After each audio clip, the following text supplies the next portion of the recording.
शाम के 6 बजने में 15 मिनट बाकी हैं और हम लेकर आ गए हैं आपके साथ भैया जी का इन। मैं हूं आपके साथ प्रीति रघुनंदन। भैया जी का इन में आज का विषय और आज का माहौल, इसकी वजह दोनों ही आपको बता देते हैं। माहौल न्यूज रूम इसलिए है क्योंकि बाहर जोरदार बारिश, और आप समझ सकते हैं कि बारिश में शो करना कितना मुमकिन है, हो सकता है बाहर। इसीलिए आज हमें न्यूज रूम को ठिकाना बनाना पड़ा है अपने कार्यक्रम को आगे बढ़ाने के लिए। और साथ ही आज का जो विषय है वो है मॉब लिंचिंग, यानी कि भीड़ की गुंडागर्दी। भीड़ की गुंडागर्दी इसलिए कहना पड़ रहा है कि जो जिसके मन में आ रहा है उसको ऐसा महसूस होता है कि ये अपराधी है और इसे मार डाला जाए।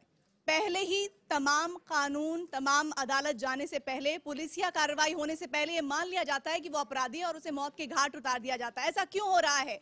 और इसी को लेकर नियम 193 के तहत आज नेता प्रतिपक्ष मल्लिका अर्जुन खड़गे ने अपने विचार रखे लोकसभा के पटल पर, और उन्होंने सीधे सीधे बीजेपी और प्रधानमंत्री पर निशाना साधा और उन्होंने सवाल किए कि आखिर जो 70 साल में नहीं हुआ वो आज क्यों हो रहा है। उन्होंने तमाम तरह की बातें भी कही। उन्होंने कहा कि आखिर प्रधानमंत्री तमाम बातें करते हैं मन की बात में, मॉब लिंचिंग को लेकर क्यों अपने विचार नहीं व्यक्त करते हैं। और इसीलिए हम शुरुआत करेंगे कार्यक्रम की। हमारे साथ इस वक्त जुड़े हुए हैं विजय शंकर तिवारी जी, प्रवक्ता हैं वीएचपी से, साथ ही साथ अनिला जी हैं हमारे साथ, प्रवक्ता यूपी बीजेपी के, और थोड़ी देर में समाजवादी पार्टी से और अल्पसंख्यक तबकों से जुड़े हुए जो लोग हैं, नुमाइंदगी करते हैं, वो भी जुड़ेंगे, उनसे भी आपका तारुफ करवाएंगे। लेकिन शुरुआत करेंगे विजय शंकर तिवारी जी से। विजय शंकर जी, खड़गे साहब ने कहा सीधे तौर पर कि हिंदुस्तान लिंचिस्तान नहीं बनने देंगे। ऐसे शब्द उन्हें कहने क्यों पड़ रहे हैं? सारा देश खड़गे साहब को जानता है। वर्षों से वो कांग्रेस में है और कांग्रेस के सदन में कांग्रेस की तरफ से वो बात करते हैं। आज जो जिस चीज से बचना चाह रहे थे, आप देख रहे होंगे जब वो संसद में बोल रहे थे, केरल में जो लिंचिस्तान बन गया, जो केरल लिंचिस्तान बन गया, केरल में जो घटनाएं घट रही हैं, हिंदू मारे जा रहे हैं, संघ के कार्यकर्ता मारे जा रहे हैं, उस पर चर्चा ना हो, उससे बचने के लिए उन्होंने एक रास्ता अपनाया। और जो पश्चिम बंगाल में जो घटनाएं घट रही हैं, जो हिंदुओं को मारा जा रहा है, जो लिंचिस्तान बन गया पश्चिम बंगाल, उनको बचाने के लिए खड़गे साहब ने किसको गुंडा किसको कहा? उन्होंने गुंडा कहा जो गाय की रक्षा करता है, गुंडा उसको कहा है जो गाय पालता है, गुंडा उसको कहा जो घर बार छोड़कर गाय की रक्षा के लिए लगा होता है, उसको गुंडा कहा। लेकिन वो ये भी तो कह रहे हैं कि झारखंड और मध्य प्रदेश जैसे जो राज्य हैं वो ऐसे स्टेट बन गए हैं जहां पर लिंचिस्तान बनने की नौबत आ गई है, और अगर सरकार इस तरह के कदम नहीं उठाता है कठोर कि यहां पर ऐसे हालातों को रोका जाए, तो न जाने क्या स्थिति हो सकती है हिंदुस्तान की।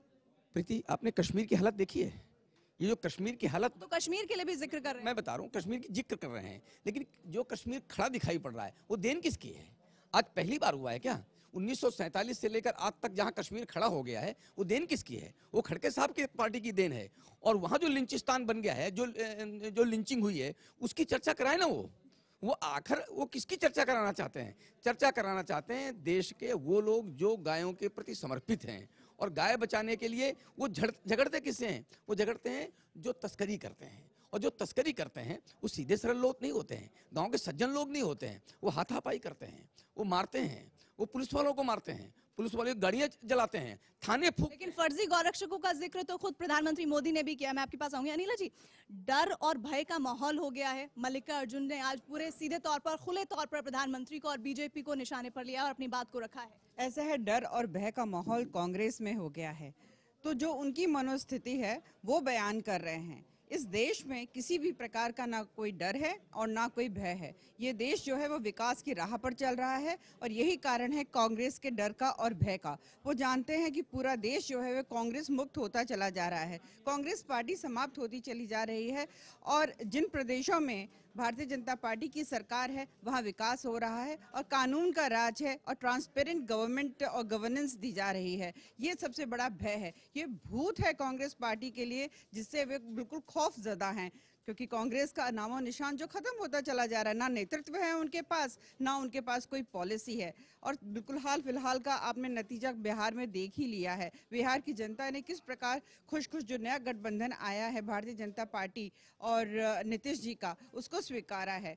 तो जब देश विकास की राह पर चल रहा है, चाहे वो ग्रामीण क्षेत्र हैं और चाहे वो शहरी क्षेत्र हैं, चाहे युवा हैं, किसान हैं, महिला हैं, सब प्रसन्न है, जान रहे हैं मोदी जी जो हैं उनके लिए कार्य कर रहे हैं, दिखाई भी दे रहा है। और यही जो खौफ है, जो अपोजिशन की पार्टीज हैं उन्हें लग रहा है उनका अस्तित्व समाप्त हो रहा है। ये भी विजय शंकर जी कहा जा रहा है कि प्रतिपक्ष की तरफ से, नेता प्रतिपक्ष की तरफ से ये भी कहा गया कि बढ़ावा दिया जा रहा है अप्रत्यक्ष तौर पर मॉब लिंचिंग को सरकार की तरफ से। देखो, कभी मुझे लगता है कि सरकारें इस प्रकार की मॉब लिंचिंग को बढ़ावा देती हैं, ये तो खड़गे साहब स्वयं करते होंगे, इसलिए उनको पता होगा। वो तो ये कह रहे हैं कि ऐसे 70 सालों में जो नहीं हुआ वो अब हो रहा है। हाँ, वो देखो, वो उसका उत्तर जो है वो मैडम दे रही हैं आपको।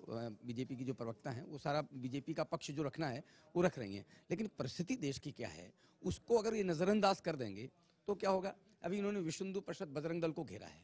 मैं अभी आपके इसमें देखो, ये मोटा मोटा लिखा दिखाई पड़ रहा है वीएचपी और बजरंग दल। तो उन्होंने कहा है कि बजरंग दल और बीजेपी से जुड़े हुए जो संगठन हैं वो इस तरह मॉब लिंचिंग को बढ़ावा दे रहे हैं। दरअसल खड़गे साहब को एक बहुत बड़ा भय हो गया है। उनको भय इस बात का हो गया कि पूरा का पूरा एंटायर हिंदू समाज विश्व हिंदू परिषद और संघ और बजरंग दल के साथ खड़ा है, तो हमारी जगह कहाँ बचेगी।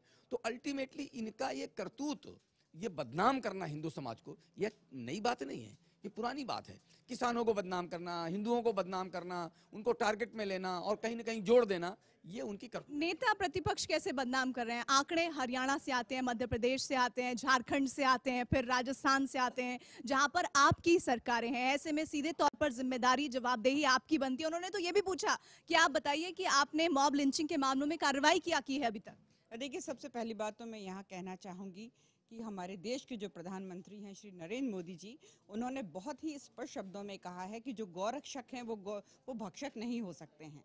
ऐसे लोग जो कि भगवा चोला ओढ़कर या भगवा गमछा डालकर अपने आप को गौरक्षक कहकर और कानून अपने हाथ में ले रहे हैं, वो बिल्कुल गलत कर रहे हैं। सवाल तो यही है ना कि उनका आइडेंटिफिकेशन, उनकी पहचान करने का कोई तो एक तरीका होना चाहिए ताकि इस तरह की घटनाओं को रोका जा सके। जी बिल्कुल, और यही प्रधानमंत्री जी ने कहा है कि डोसे तैयार होना चाहिए जो इस प्रकार के संस्थान हैं जो गौ रक्षा करते हैं, परंतु जो ऐसे लोग हैं उनकी भी बिल्कुल तैयार होनी चाहिए लिस्ट, जो गौ रक्षक बनकर जो है हमला कर रहे हैं। अंसार रजा साहब हमारे साथ आ गए। अंसार जी, हिंदुस्तान को लिंचिस्तान बनने नहीं देना चाहिए, ये कहना पड़ रहा है नेता प्रतिपक्ष को आज सदन में। इसके मायने क्या है? ये तो बीजेपी बताएगी जो करवा रही है, ये बजरंग दल बताएगी, आरएसएस बताएगी, विश्व हिंदू परिषद बताएगी। कमाल की बात है मैडम, हम चाहते हैं हमारा मुल्क बहुत खूबसूरत मुल्क है। इन लोगों को, जो लोग भीड़ इकट्ठी करके किसी भी गाय जैसा इतना अच्छा पशु, मतलब जिसको हमारे हिंदू भाई अपनी मां मानते हैं, आज उसको खरीदना मुश्किल हो गया है, उसकी परवरिश करना मुश्किल हो गई है। डर लगता है खरीदने में कि खरीद करके अगर परवरिश के लिए ले जाएंगे कौन गोली मार देगा, कहां से भीड़ आएगी मार के चली जाएगी, कोई पता नहीं है।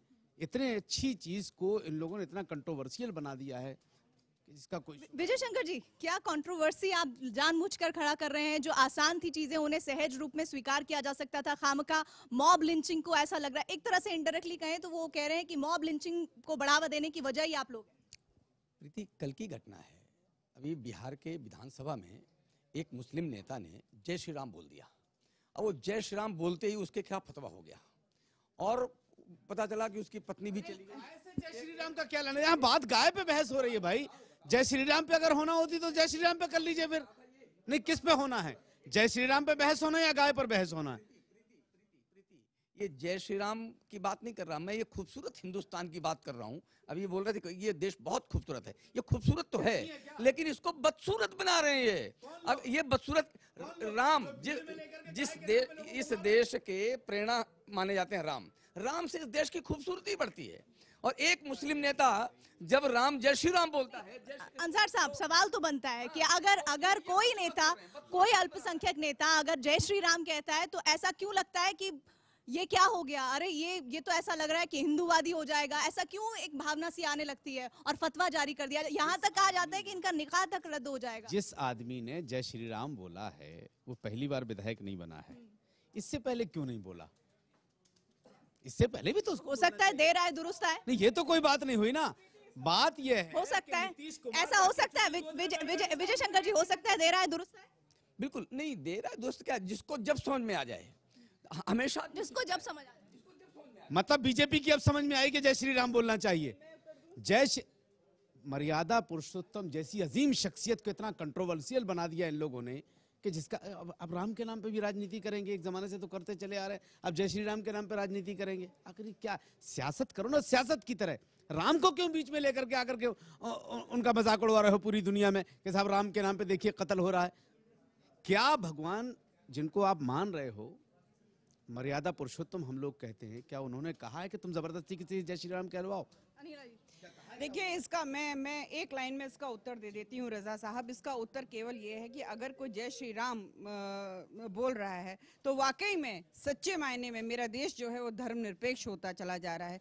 वाकई में यहाँ पर ये एक जायज सवाल है, अगर नहीं बोलता है तो क्या धर्मनिरपेक्ष? मेरी बात पूरी हो जाने दे रजा साहब, चिल्लाइए नहीं, आराम से बोलिए, मैं आपकी बात सुनूंगी, आप मेरी बात सुनिए। इसका मतलब ये हो रहा है कि मेरा भारतवर्ष जिस चीज के लिए जाना जाता है, एक दूसरे के धर्म को के सम्मान देने के लिए, वो अब यहाँ पे राज स्थापित हो रहा है। हाँ, ऐसे कुछ संस्थान, संगठन, व्यक्ति विशेष, राजनीतिक दल जरूर हैं, उनको परेशानी जरूर होगी कि ये हो क्या रहा है, ये देश जो है वाकई में धर्मनिरपेक्ष हो कैसे रहा है। और कांग्रेस का आपको धर्मनिरपेक्ष बनने पर देखिए मसला क्या है, हमारे देश के प्रधानमंत्री 2 मरतबा उसी बात को कहा है। आप घूम आएंगे आप उसी जगह पर, ये बार बार जो दूसरी पार्टी, मैं किसी पार्टी से नहीं हूं, लेकिन देश के प्रधानमंत्री ने गाय के नाम पे जो लोग गुंडागिरी कर रहे हैं उनके लिए 2 मरतबा कहा। क्या कुछ सुनाई हुई? क्या क्यों नहीं सुन रहे लोग प्रधानमंत्री की? विजय शंकर जी। हाँ, अभी गुजरात में दलितों को पीटने का मामला आपको ध्यान में आया था? ऊना सुना होगा आपने, ऊना में दलितों को पीटने का मामला आया था। जब उसकी खोज हुई तो पता चला उसमें कुछ कांग्रेसी थे, कुछ मुस्लिम थे, और नाम किसको लगा दिया? वो गुंडे, गोरक्षक गुंडे। अब आपको गोरक्षक गुंडे बात की। प्रधानमंत्री पूरे देश का है, वो सबकी बात करेंगे, ना कि खाली बीजेपी। अगर आपको ये लगता है कि सिर्फ विश्व हिंदू परिषद वाले ही लोगों को मार रहे हैं तो वो एक अलग चीज है, तो फिर तो आप इकरार करके सीधे थाने में पहुंच जाइए कि साहब हमारे लोग मार रहे हैं। प्रधानमंत्री ने उन लोगों की बात की है जो गाय के नाम पे राजनीति कर रहे हैं, उसमें कांग्रेस भी। ये आइडेंटिफिकेशन तो विजय शंकर जी होना चाहिए ना, कि जो कौन से ऐसे लोग हैं जो गोरक्षक बनने के नाम पर अपनी दुकानें चला रहे हैं और इस तरह की घटनाओं को अंजाम दे रहे हैं। और हालात और ज्यादा विकट तब हो जाते हैं जब आपको आकर सफाई देनी पड़ती है और आप ये कहते हैं कि गोरक्षक ऐसे हो ही नहीं सकते। प्रीति बहुत बढ़िया बात कही। मुझे लगता है ये राजनीतिक प्रश्न है और मैं राजनीतिक विषय में नहीं जाना चाह रहा था, लेकिन मजबूरी में जाना पड़ रहा है। मुझे लगता है कि पिछली सरकारों में कौन से लोग थे जो लोग खाली हो गए हैं। अब जो लोग खाली हो गए हैं, अब वो इस प्रकार का काम, मैं शंका, मैं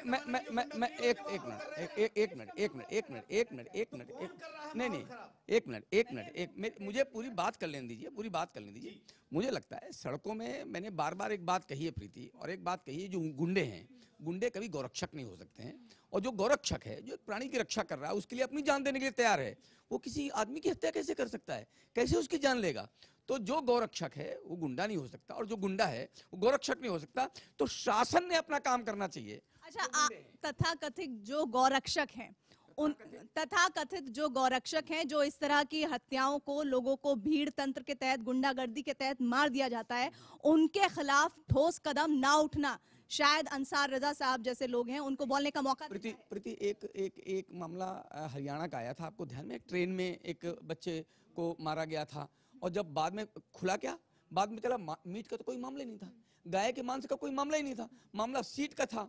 और पहले उसको 14-15 लोगों ने मारा, और इसके बाद उसने कहा मार दूंगा। एक मिनट, लेकिन उसको गाय के गोरक्षक गुंडे के रूप में इतना प्रचारित कर दिया गया, वो गोरक्षक गुंडा का मामला ही नहीं था। जब आप खोज करेंगे, जब आप इसको डालेंगे खोज में, आप इसे भीड़ की गुंडागर्दी तो मानेंगे ना? नहीं, मैं भीड़ की गुंडागर्दी तो मानेंगे ना? सच्चाई ये है कि जुनैद की, अयूब खान की जान गई और वो भीड़ की गुंडागर्दी ने ली। एक मिनट, एक आदमी ने मारा जुनैद को, एक आदमी ने मारा, भीड़ कहाँ थी वहां पर? वहां भीड़ थी ही नहीं, एक आदमी ने मारा। अब एक आदमी को मार करके भीड़ की गुंडागर्दी करार देना, यानी कितने लोगों को बदनाम? मतलब ये तो ऐसे क्लियर कर रहे हैं जैसे ये मौजूद थे कि एक ही आदमी ने मारा। कभी कभी अफसोस होता है इसी मुल्क में, एक सलीम 50 भक्तों की जान बचाता है और एक बोगी मिलकर के एक इंसान की जान नहीं बचा सकते। वो गुनहगार था, क्या था, वो बात का मैटर है, ना हम डिसाइड करेंगे, ना ये डिसाइड करेंगे, वो कानून डिसाइड करेगा। लेकिन आखिर मारने वाले कौन थे वो लोग?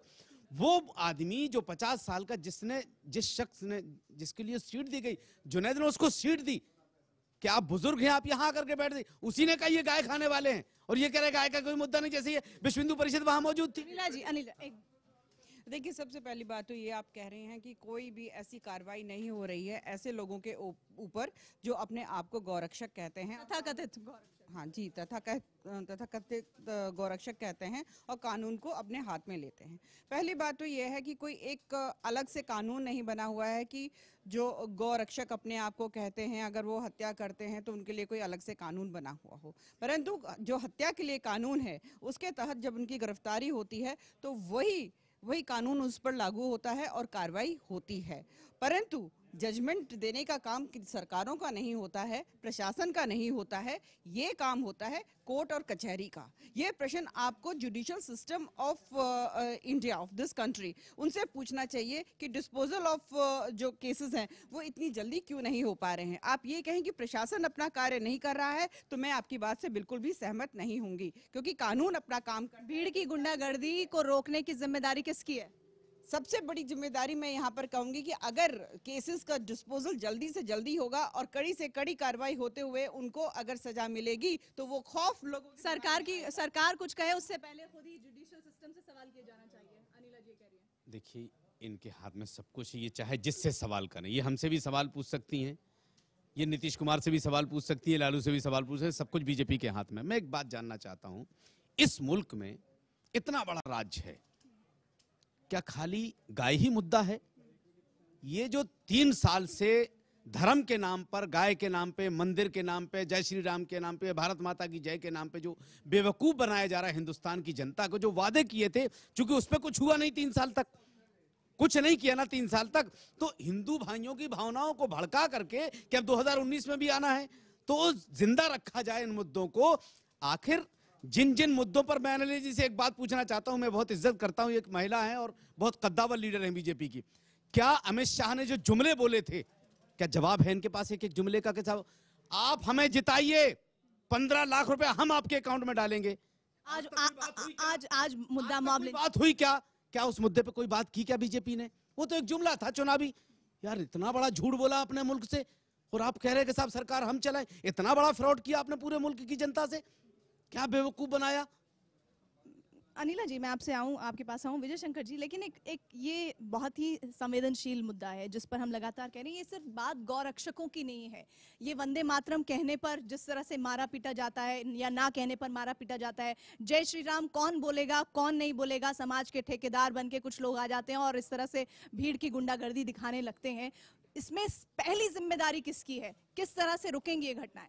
ये तो होनी नहीं चाहिए। पहला तो बुनियादी सवाल है कि इस तरह की घटनाएं होनी नहीं चाहिए और अगर होती हैं तो इन्हें कंडेम करना चाहिए और इन पर कठोर कदम उठाए जाने चाहिए। निश्चित तौर पर कोई भी स्वीकार नहीं करेगा, किसी की हत्या करना कोई स्वीकार नहीं करेगा।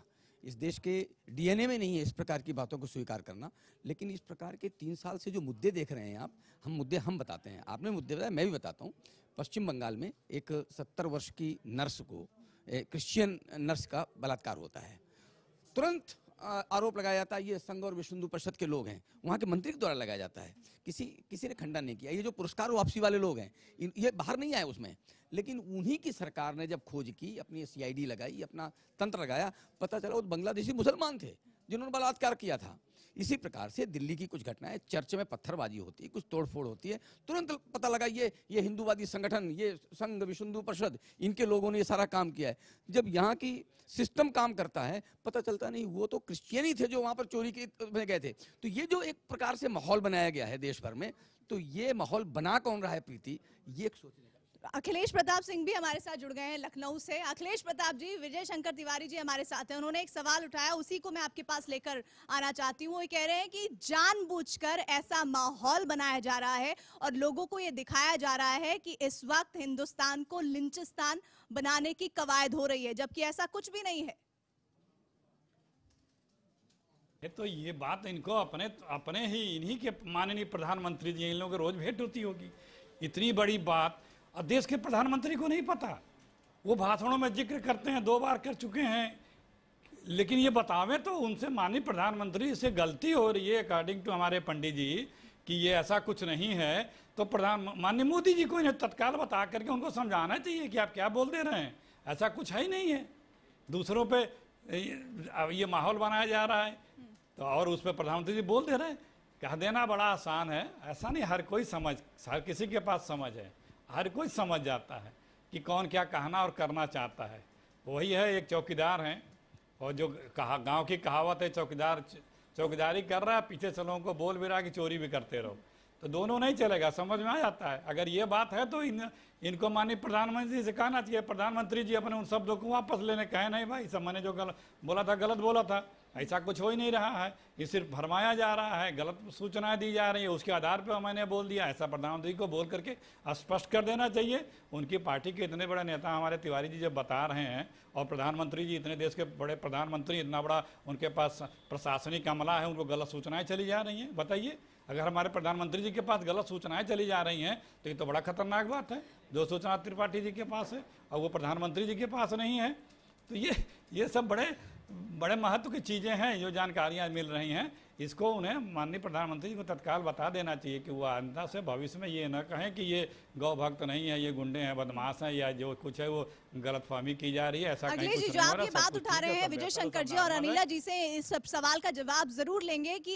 ऐसा लग रहा है कि ये कहा जा रहा है कि चोर को कहा जा रहा है कि तुम चोरी करो, और साहूकार को किया जा रहा है, ये कहा जा रहा है कि वो अपने सामान की रखवाली करे। अगर ऐसे कोई हालात ही नहीं है, लिंचिस्तान बनने की ऐसी कोई हवा ही नहीं है, तो ये हवा को लेकर तुरंत सरकार को बोलना चाहिए। ऐसा कोई माहौल नहीं है, इस पर तो सीधे तौर पर प्रधानमंत्री को आकर अखिलेश जी कह रहे हैं कि जवाब देना चाहिए, सफाई देनी चाहिए। इसी पर हम आपको आगे लेकर चलेंगे इस चर्चा में, लेकिन भैया जी का इनमें एक ब्रेक के लिए हम रुक रहे हैं। आप देखते रहिए न्यूज़ 18 इंडिया।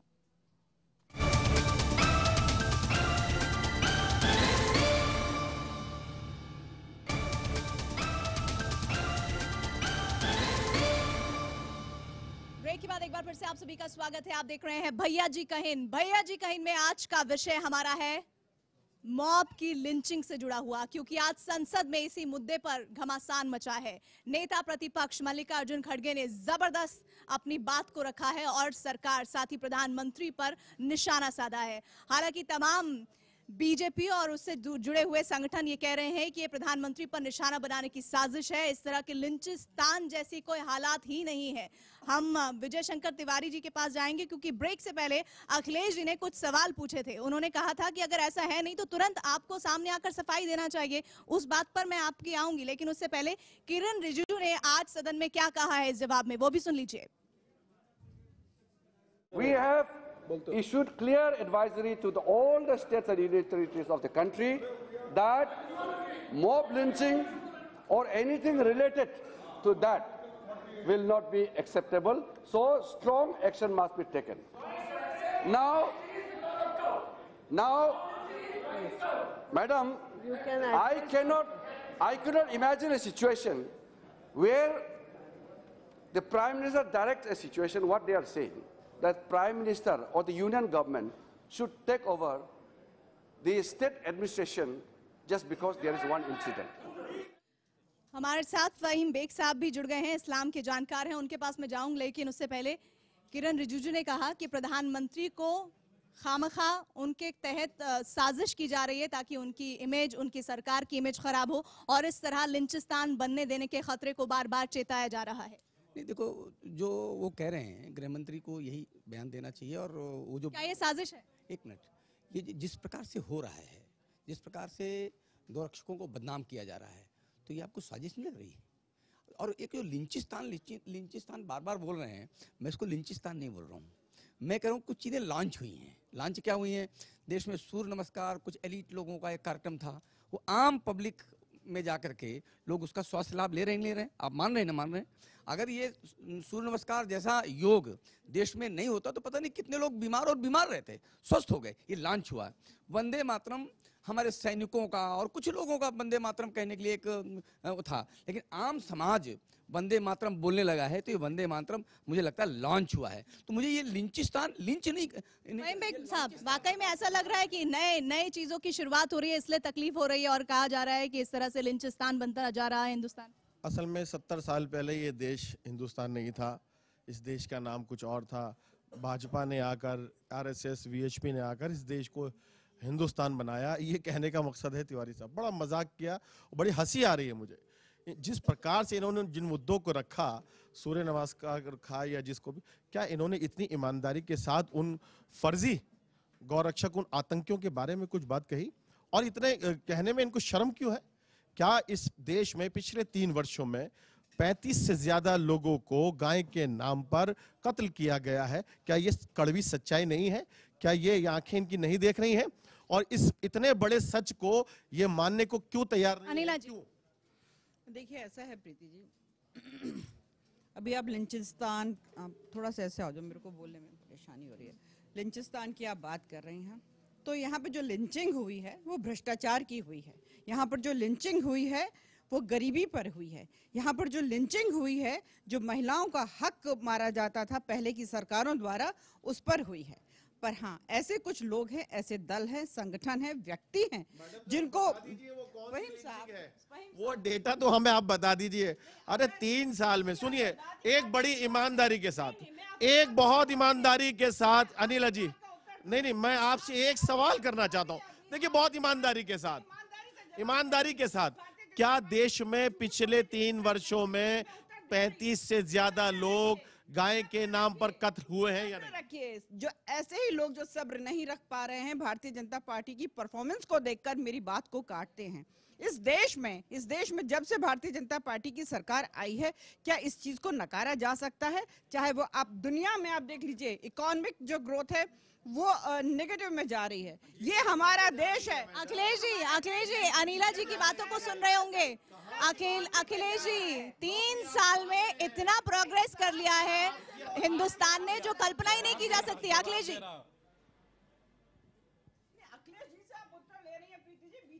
अनिल जी आ रहे हैं। देखिए, ये ठीक वही बात है कि मोदी जी बहुत अच्छा काम कर रहे हैं, बहुत प्रगति हो रही है, हर तरफ प्रगति हो रही है। कहाँ हो रही है ये नहीं पता, लेकिन हो रही है। वो जो एक चल रहा है ना, वही अनिला जी की बातें हैं। भ्रष्टाचार में पाकिस्तान के प्रधानमंत्री की कुर्सी चली गई। उसी भ्रष्टाचार में यहाँ के प्रधानमंत्री में लिप्त लोग यहाँ के प्रधानमंत्री जी के ब्रांड एम्बेसडर हैं। आपकी जब सरकार थी इस देश को बर्बाद कर दिया, गिलानी और गिलानी के गुर्गे जैसे लोगों को बिठाकर कश्मीर जो है बर्बाद कर दिया, है ना? और बर्बाद हो गया। और आज आप बात कर रहे हैं अपने देश को आगे बढ़ाने के लिए। अरे फहीम साहब, साहब शांत रहिए। आप लोग भी ऐसे ही राजनीतिक दलों द्वारा पाले गए हैं कि टीवी बहस। कासमी साहब भी हमारे साथ जुड़ गए हैं। मुफ्ती एजाज अरशद कासमी साहब हमारे साथ जुड़ गए हैं। कासमी साहब, आप तमाम थोड़ा चर्चा में लेट से आए, लेकिन फिर भी क्या वाकई में डर और भय का माहौल बनाया जा रहा है? ऐसे कोई हालात नहीं है, 3 साल में देश ने इतनी तरक्की कर ली है कि इसका कोई मुकाबला ही नहीं किया जा सकता। देखिए, मुसलमान इतनी बुज़दिल कौम नहीं है कि 25-30 के मरने से डर और खौफ में आ जाए। लेकिन जो सच्चाई है कि जिस तरीके से गांव के नाम पर एक आतंक फैलाया गया है, उस तरीके से पूरी दुनिया में हमारे देश की इमेज बहुत ख़राब हुई है। आप देख रहे होंगे कि इस वक्त दुनिया भर का जो मीडिया है, इंटरनेशनल मीडिया, बड़ी तादाद में यहाँ आया हुआ है सिर्फ इसी रिसर्च के लिए कि क्या वजह है कि सिर्फ गाय के नाम पर, काऊ के नाम पर इंसान को मार दिया जाता है। तो उससे हमारी इमेज कहाँ गई? हम पूरी दुनिया में अपने देश पर फख्र करते हैं, जाकर के स्पीच देते हैं कि हमारा सेकुलर मुल्क जिसमें हम लोग इतना भाईचारे के साथ रहते हैं, और वहाँ टॉलरेंस की इतनी कमी है कि सिर्फ गाय के नाम पर, एक एनिमल के नाम पर जो है एक इंसान को खून कर दिया जाए, उससे हमारी इमेज इतनी ख़राब हो रही है। और मैं समझता हूँ कि सरकार का ये सबसे ज़्यादा निगेटिव पॉइंट है। बार बार वज़ीर आज़म ऐलान करते हैं, प्रधानमंत्री उसकी आलोचना करते हैं, लेकिन कंट्रोल नहीं हो रहा। इसका मतलब यह है कि प्रधानमंत्री। शंकर जी, कितना इत्तेफाक रखते हैं आप कासमी साहब? हाँ, मैं दो बातें करूंगा। एक तो गाय के नाम पर जब अमेरिका जैसे देश बहुत अवेयर हो गए हैं कि गाय को बचाना कितना जरूरी है, ये वो जब उन्होंने रिसर्च किया तो उन्होंने कहा मानवता है।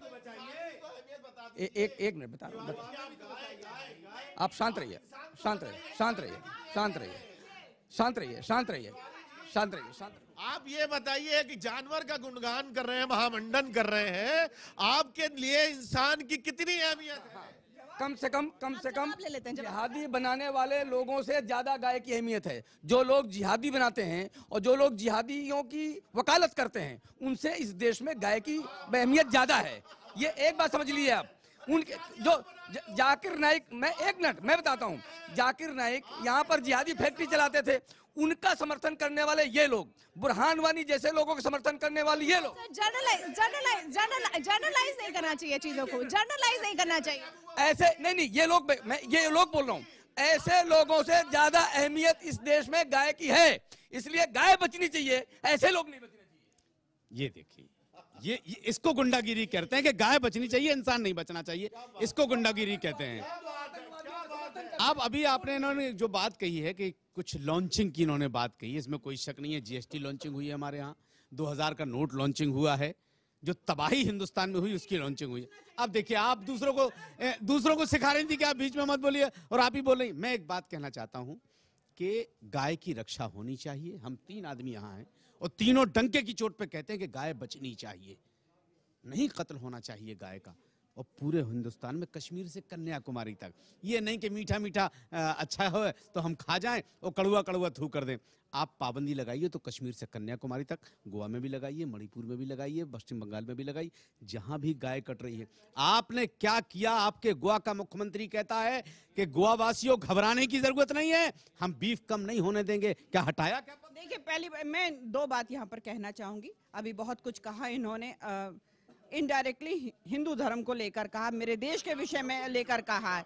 तो मैं केवल ये कहना चाहूंगी कि ये भारतवर्ष है, ये हिंदुस्तान है, ये इंडिया है, जहां 2% से 20% पे हमारे मुसलमान भाई पहुंच गए। ये वही पाकिस्तान है जहां 20% से 2% पे हमारे हिंदू भाई पहुंच कर है। तो ये मेरा देश है, ये मेरा देश है जो धर्म निरपेक्ष है और हर एक को साथ लेकर चलना चाहता है। परंतु इनकी संस्थाएं बंद हो जाएंगी अगर ये धर्म निरपेक्षता जो है यहाँ पर कायम हो जाए। और एक मिनट, सबसे पहली बात तो 3 साल हो गया हमारे देश के प्रधानमंत्री को झूठ बोलते बोलते। अब 1 मिनट रुक जाए, मैं साबित नहीं करूं तो अभी जेल करवा देना, मुझे अभी जेल करवा देना अगर साबित ना करूं तो।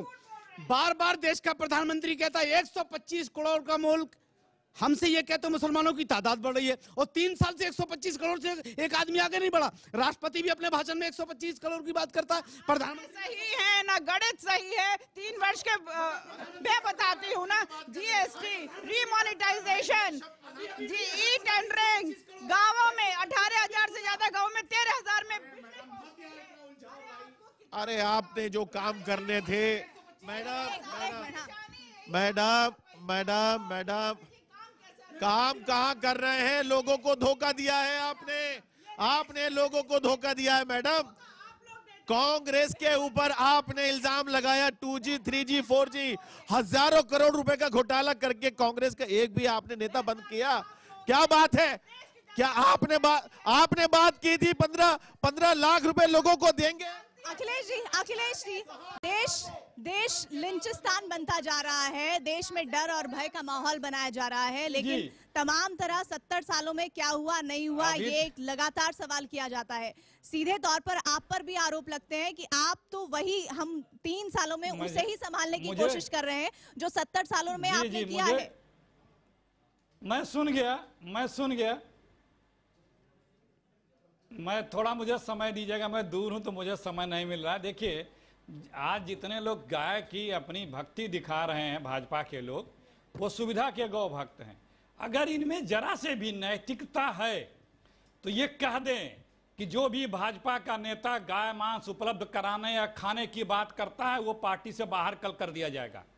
इनके 4 मुख्यमंत्री, 5 कैबिनेट मंत्री, इनके तमाम मंत्री कहते हैं मैं गौ मांस खाता हूँ, खाऊंगा, बेचवाऊंगा, बेचूंगा और सुलभ उपलब्ध कराऊंगा। ये राज्य का है। तो देखिए, यही डबल स्टैंडर्ड है,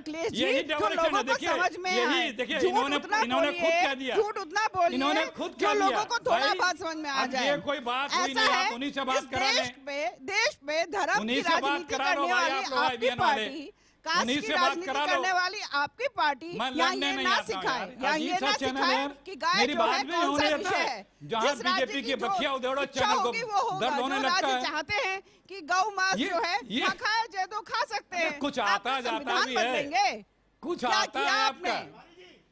अरे तो आप अपने भाजपा को तो नियंत्रित करिए, आप अपनी भाजपा को तो नियंत्रित कर लीजिए। इन्होंने साफ तौर पे कहा कि जो गाय खा सकता है वहां पर गाय खा जाएगी, संविधान को नहीं बदला जाएगा। तिवारी जी बोलिए, आपके जो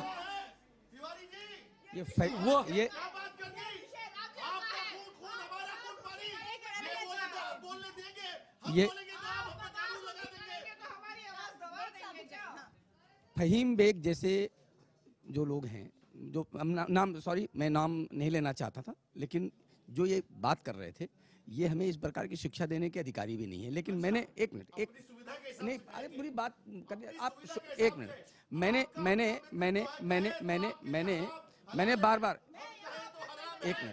मैंने बार बार एक बात कही है कि जो भी ये तय करता है, गाय की हत्या की बात करता है, गाय के मांस खाने की बात करता है, वो चाहे किसी भी पार्टी का नेता हो, हमने उसकी भर्त्सना की है। खिलाफ धरने पे बैठी है, बीजेपी के खिलाफ धरने पे बैठी है। गोवा के मुख्यमंत्री ने कहा, मणिपुर के मुख्यमंत्री ने कहा, आप कीजिए ना, बीजेपी के खिलाफ बैठा विश्व हिंदू परिषद, ये नाटक मत करो। ऐसा है कि शायद इन लोगों को संविधान की कोई जानकारी नहीं है, इन्हें पता ही नहीं है कि हमारा क्या विषय है और क्या नहीं है। मेरे कान पे चिल्लाने की जरूरत नहीं है, आपकी आवाज माइक में जाएगी और चैनल में जाएगी और लोगों के पास जाएगी।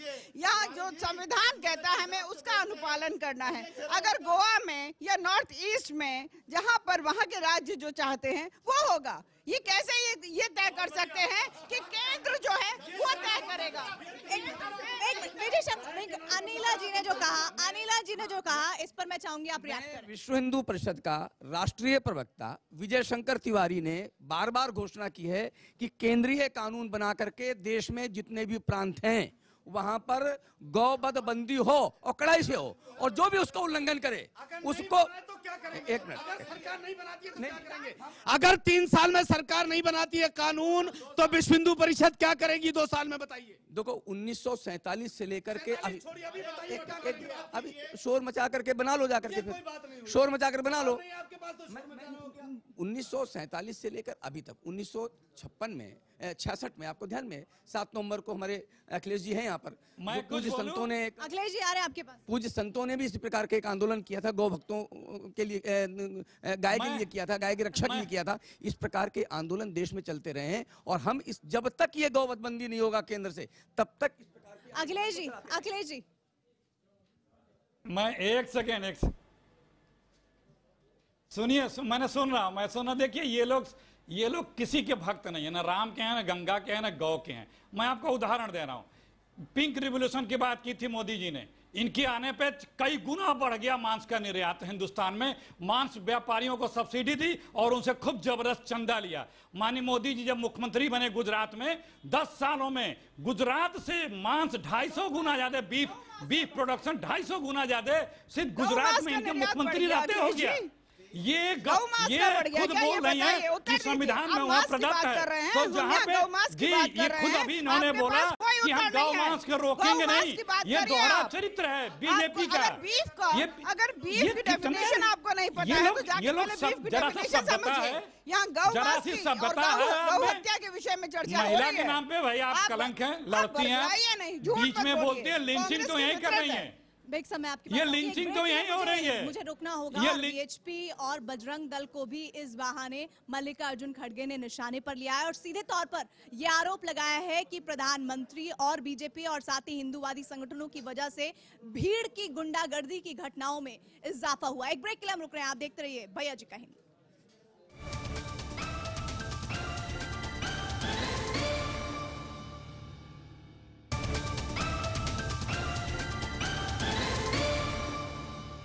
के बाद एक बार फिर से आप सभी का स्वागत है। आप देख रहे हैं भैया जी कहें। आज हम बात कर रहे हैं उस मुद्दे पर जिस पर आज संसद में जबरदस्त घमासान हुआ है। लिंचिस्तान क्या हिंदुस्तान बनता जा रहा है। वजह इसकी सीधे तौर पर यह कि बीते 3 सालों में इतनी घटनाएं सामने आ चुकी हैं कि ऐसा सोचने पर मजबूर होना पड़ रहा है कि आखिर कैसे भीड़ की गुंडागर्दी लगातार लोग एक तरीका अपना ले रहे हैं लोगों को मौत के घाट उतारने के लिए। ऐसे में विपक्ष लगातार ये आरोप लगा रहा है कि ये घटनाएं बीजेपी के शासन में ज्यादा हुई हैं और इसके तौर पर जिम्मेदारी भी बीजेपी को ही लेनी चाहिए।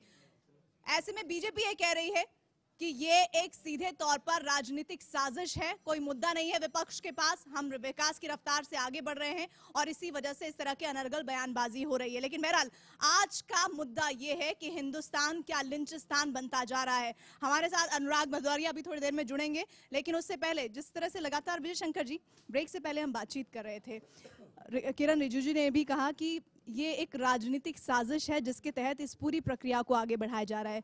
लेकिन क्या ये बात सही नहीं है कि जो 70 सालों में नहीं हुआ वो इन 3 सालों में उजागर हुआ है? इस बात को क्या नहीं मान लेना चाहिए आपको ईमानदारी के साथ?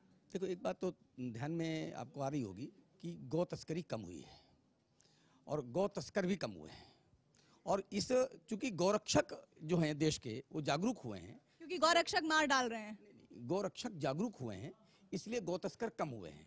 नहीं तो अभी तक आप एक बात समझिए कि 1947 के बाद जागरूक नहीं, उग्र हुए हैं और उनको पूरा बढ़ावा दिया है भाजपा ने, विश्व हिंदू परिषद ने, शिवसेना ने, बजरंग दल ने और जितने भी इनके संगठन हैं पूरे तौर पे। अखिलेश जी, विजय शंकर जी कह रहे हैं कि इतना तो तय है कि इन 3 सालों में गौ तस्करी पर रोक लगी है और इसी की बौखलाहट विरोधियों में है जो निशाना बनाया जा रहा है। मैंने सुना देखिए, थोड़ा समय हमें दे दिया करिए। देखिए, ये हिंदुस्तान में कानून है, उस कानून से ऊपर गौ रक्षक क्या होते हैं भाई? पहले तो इनको मार के बंद कर देना चाहिए। कानून रक्षक है, आप अपना गौ रक्षक बता रहे हैं, यही गैर कानूनी वक्तव्य दे रहे हैं। दूसरी बात कि आज तक जितने भी रोजाना आप समाचार सुन रहे हैं, सुनिए प्लीज, बीच में मत बोलिए, जितने भी सुन रहे हैं समाचार, भाजपा शासित राज्यों के गौशालाओं में गाय हजारों की तादाद में भूखे मर जा रही हैं। तीसरी बात कि ये सब आरएसएस तो आप लोग क्या कर रहे हैं? आप भी तो कहते हैं कि हम गाय के भक्त हैं, जिससे वोटों का पोलराइजेशन करो। अखिलेश जी, अपना ध्यान बताओ, वो सत्ता के सहयोग से आप लोग कर पाते हैं। हाँ, जिस दिन सत्ता जाएगी उस दिन आप लोग उसी मेढक के तरह से जो गर्मियों में जमीन में चला जाता है, बरसात में आता है, आप लोग भी गायब हो जाएंगे। अखिलेश जी, 1966 में कांग्रेस की सरकार थी, तब भी गौ भक्त जंतर मंतर में जाकर के, नई दिल्ली में जाकर के अपनी जान गंवाई थी और ये लगातार कर रहे हैं। सुनिए, हाँ, सुनिए, ये आपने तो ये कहा कि छुप जाएंगे, तो 1925 से लेकर के आज तक हम कभी छुपे नहीं अखिलेश भाई साहब, कभी नहीं छुपे। हम लगातार काम करते आ रहे हैं। आज हम देश में लगभग 1900 गौशालाएं चला रहे हैं। आप बार बार कहते हैं, एक एक करके बोलिए। जी, आप बोलिए। कोई एक किसी को गाय से प्यार नहीं है। कोई गाय का जो आवारा सड़क पे घूम रही है उनको बीजेपी वाला कोई देखभाल नहीं करता है। जितने भी गौवध पे कानून बने वो सिर्फ कांग्रेस की 24 हुकूमतों ने 24 प्रदेशों में बनाया है, किसी बीजेपी वाले ने नहीं बनाया।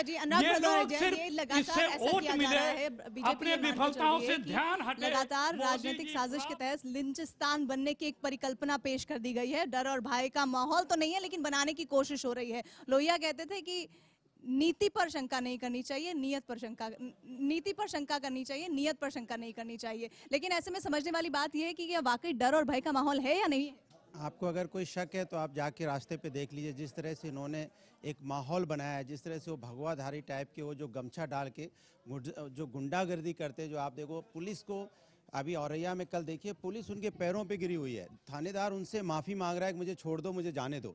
इस तरह से अगर उनका राज चलेगा कि जहाँ पे थानेदार उनके कदमों पे गिर जाए बीजेपी के कार्यकर्ताओं के, तो आप अंदाजा लगा सकते हैं कि माहौल किस बात का होगा। जहाँ पुलिस पैरों पे पड़ी हुई है, आम आदमी का क्या होगा? अखिलेश जी, इस बात को स्वीकार करने को बीजेपी या फिर बीजेपी से जुड़े हुए संगठन को क्यों दिक्कत आ रही है कि इस तरह की घटनाओं में इजाफा हुआ है और उनकी नाकामी भी दिख रही है? विपक्ष ये बार बार कह रहा है, लेकिन आखिर ऐसी कौन सी वजह है जो वो तस्वीर दिख नहीं रही है? चाहे गौ रक्षक के नाम पर भीड़ चाल हो, गुंडागर्दी की हरकतें हो, या फिर वंदे मातरम बोलने को लेकर हो, या फिर जय श्री राम के नारे लगने को लेकर हो।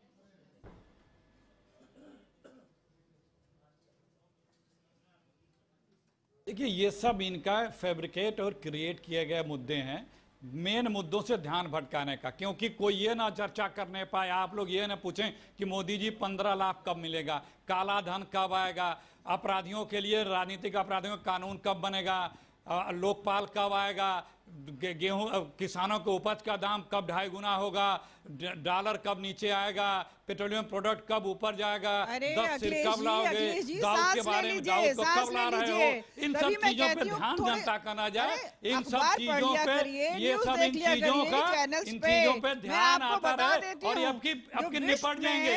19 में बुरे हाल होंगे इनके, दूरबीन लगा के नहीं मिलेंगे। इसके अलावा राजनीतिक आतंकवाद फैला रखा इन्होंने, जहाँ जनादेश नहीं है वहाँ पे धनादेश। चाहे वो उत्तर प्रदेश हो चाहे वो देश हो, इतना अच्छा काम कर रही है कि इनकी पार्टी। देखिए, मुझे लगता है कि इस वक्त बीजेपी ने जो अपना गेम बनाया रहा है पूरे मुल्क में, वो किसी अच्छे शायर का एक शेर है, अपील भी तुम, दलील भी तुम, गवाह भी तुम, वकील भी तुम। जिसे भी चाहे हराम कह दो, जिसे भी चाहे हलाल कर दो, तुम्हें हुकूमत ने हक दिया है, हरी ज़मीनों को लाल कर दो। ये पोजीशन इस क्या वक्त ये सच्चाई है? नहीं, ऐसा है कि शेर व शायरी तो भारतीय जनता पार्टी करती नहीं है। हम कर्मठ लोग हैं, काम में विश्वास करते हैं। और ऐसा है कि ये मैं नहीं, प्रीति जी मेरी बात पूरी होने दीजिए। अगर ऐसा है, इस देश की जनता अगर भाजपा पे विश्वास नहीं कर रही होती तो हम प्रदेश के बाद सबका विकास कहेंगे तो मगर करेंगे नहीं। मुंह में राम बगल में छुरी, आपकी अपनी ही राज्यों की सरकारों में गाय को खाने दिया जाएगा और उसी गाय के नाम पर लोगों को अभी तक ये कह रहे थे कि भुक्कल नवाब साहब की इतनी जमीनें हैं जिसको इनके बुलडोजर लेकिन इनकी बिल्डिंगें गिरा दी जाएंगी। वो तो ये है ना, रत्नाकर जो डकैत था, जो बाद में अगर महर्षि बन गया, तो इनके यहाँ जब बीजेपी में कोई आ जाता है तो महर्षि बन जाता है। मुझे तो शक है कि दाऊद इब्राहिम भी अगर इनकी पार्टी ज्वाइन कर लें तो कल ही मोदी जी ले आएंगे, आ जाओ आप भी बहुत अच्छे हो गए। ज्वाइन करने देंगे उसको, तो हम नहीं ज्वाइन करने देंगे। जहां तक बुक्कल नवाब का सवाल है, तो बुक्कल नवाब साहब सपा में थे तो उनकी वही हालत थी जो यहाँ आने के बाद हो जाएगी। अनिल सिंह बहुत अच्छी तरीके से जानती है कि दाऊद इब्राहिम के बारे में अभी अनुराग जी ने कहा है, दाऊद इब्राहिम जी तो पैसे देते हैं मुलायम से ज्यादा। लेकिन सवाल यहाँ पर यह है कि लगातार विरोधी ये आरोप लगा रहे हैं बीजेपी पर कि वो पूरे देश में अपना दर्शन शास्त्र लागू करना चाहते हैं। क्या हिंदुस्तान लिंचिस्तान बन जाएगा? इसको लेकर सिर्फ और सिर्फ चिंतन नहीं बल्कि आत्मचिंतन करने की भी जरूरत है, जिसको शायद हम सियासत के नजरिए में नहीं देख पा रहे हैं, या फिर उन मासूमों की मौत का दर्द उन परिवारों को देखकर हम नहीं समझ पा रहे हैं। और आज भैया जी का इनमें बस इतना ही। अभी वक्त हो चला है आर पार का और सीधे चलेंगे अमिश देवगन के पास।